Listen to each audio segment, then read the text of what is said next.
Shalom, Shavua Tov, everybody, and welcome to a brand new week of the Israel Brief, brought to you by Lay of the Land, hosted by me, Rolene Marks, where I bring you those top stories making headlines from Israel every Monday to Thursday. Now, when you're not watching the Israel Brief, but you really want to get our content, don't forget that you can check out our website at www.layoftheland.online. We have a whole host of different writers, and if you fancy yourself a lottel writer, make sure you're in contact with us. We are also on Facebook. Our community is growing and we would love you to be a part of it.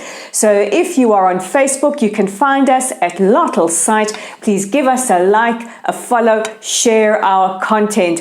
And for those of you who like your news on YouTube, you'll find us on our channel at the Israel Brief, and if you like our content there, please like, share and subscribe. And of course, we're on Twitter because hey, where else would we be? And you can find us there at Lay of the Land with the digit 5. But let's get into those top stories, and we begin with the story that's dominating headlines around the world, which is the very, very tense standoff between the Ukraine and Russia. Now, over the weekend, Israel's Ministry of Foreign Affairs appealed to Israeli citizens in the country to get out with immediate effect and reiterated that call again today. Foreign Minister Yair Lapid said that our envoy to the Ukraine will be on hand offering consular services so that we can get our citizens out as quickly as possible. Meanwhile, Israeli envoys to other countries like Poland, Romania, Moldova, and various others are making their way to the Ukrainian border to assist evacuating Israeli citizens.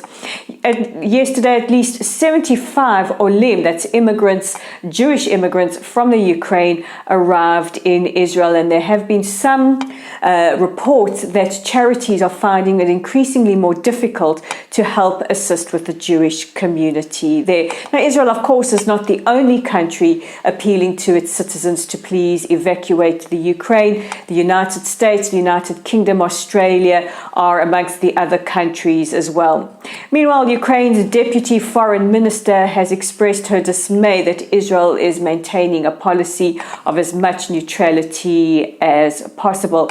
And of course, Israel is allies to both Russia and the Ukraine, and it's a very, very delicate diplomatic balance that the Jewish state has to maintain. But we really are hoping that the situation between the two countries will not get any more tense than it already is. In other news, and it's good news for travelers, as of the 1st of March, which is next week, Israel will be allowing in unvaccinated tourists of all ages, as well as vaccinated tourists. So here are the updates. If you are not an Israeli citizen, you will be required to do a PCR test before you board a flight to Israel and when you arrive on Israeli soil. If you are an Israeli citizen, you do not need to take a PCR test before you board the flight, but you will have to test on arrival in Israel.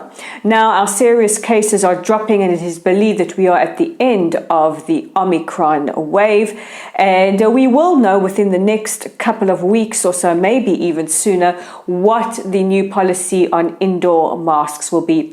It is hoped that that will be dropped in time for Pesach or Passover, which is fast approaching us. I know I heard the collective groan from many women all around the world as we have to contemplate the big cleaning session that we do in preparation for Pesach.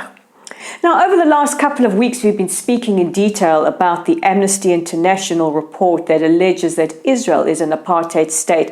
Now, this report has been dismissed by many a democracy. The Netherlands is the latest to join in the chorus. And of course, we've heard from the United Kingdom, Australia, Austria, Germany, Czech Republic, or even Ireland has said that it is not helpful at all.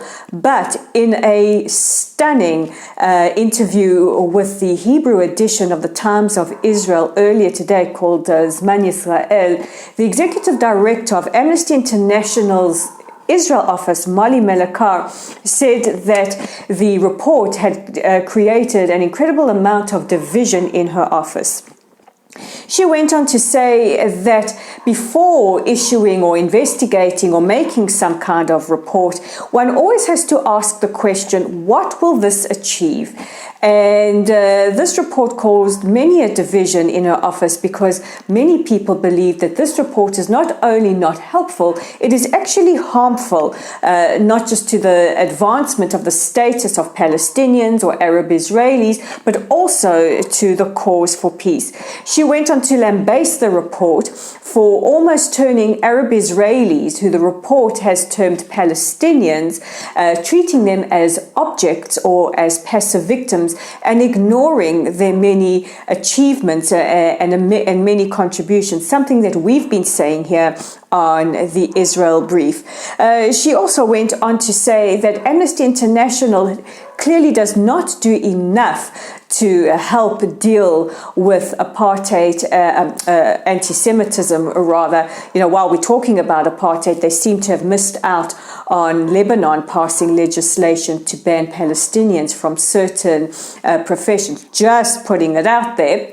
And she also went on to say that Amnesty International shouldn't concern itself with various legal definitions and criteria. And it is my belief that she was referring to Amnesty International's trumped-up definition of apartheid, which can actually be applied almost to any country and does not equal or fit in with the original definition of apartheid, which was state-legislated laws of discrimination, which deemed one population racially superior to another, as was enforced in South Africa during those dark apartheid years. So this is not the first member of staff from Amnesty International's Israel office to come to the press and say, we warned Amnesty International as an umbrella body, our warnings were dismissed, our concerns were dismissed. So there you have it. Amnesty International as an organization can't even agree with each other whether or not the report was helpful. And our last story of the day takes us to someone who is very, very special to the team here at the Israel Brief and Lay of the Land. On Friday afternoon, one of the giants of Israel's justice system and of Israeli history, and just one of the truest mentions we've ever had the privilege of meeting, Justice Gabriel Bach, passed away at the age of 94. Now, Justice Bach had a stellar career as a jurist in the state of Israel, but is probably the most well known for being the co-prosecutor during the Eichmann trial. Yes, he was the mensch who put the monster Eichmann on trial, seeking justice for over 6 million Jews and many, many others who were murdered during the Holocaust. In his memoirs, Justice Bach said that of all the people who deserved the death penalty in Israel, Eichmann was probably the most deserving of that. And just to meet him was an enormous privilege. He was somebody of unbelievable knowledge and talent, but also incredible modesty. And he welcomed our team into his modest Jerusalem home, which he shared with his wife. And at his age, his advanced age, the great age of at that time, 92, he could remember with exact precision all the details of the Eichmann trial, how it felt to sit opposite him and take a deposition, how it felt to question witnesses, how it felt for him to have to become or turn off his emotional side to make sure that he could deal with the legalities, and then how it felt for him emotionally when one particular image or issue really resonated with him, not just as a prosecutor, but as a father and as a Jew. It was really one of the greatest honors and privileges of our team's life. And as we left the interview with him, just completely starstruck, we heard a little voice coming from upstairs saying, "Bye, bye, guys."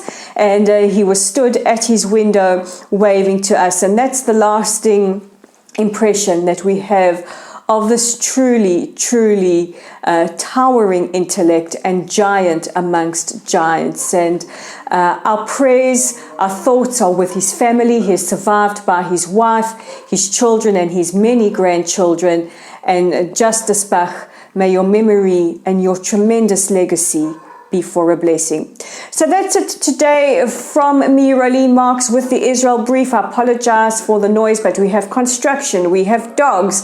This is Israel. We're coming alive, and we hope to welcome many of you to our shore soon. But until I bring you the headlines tomorrow, stay safe, stay healthy, wherever you are.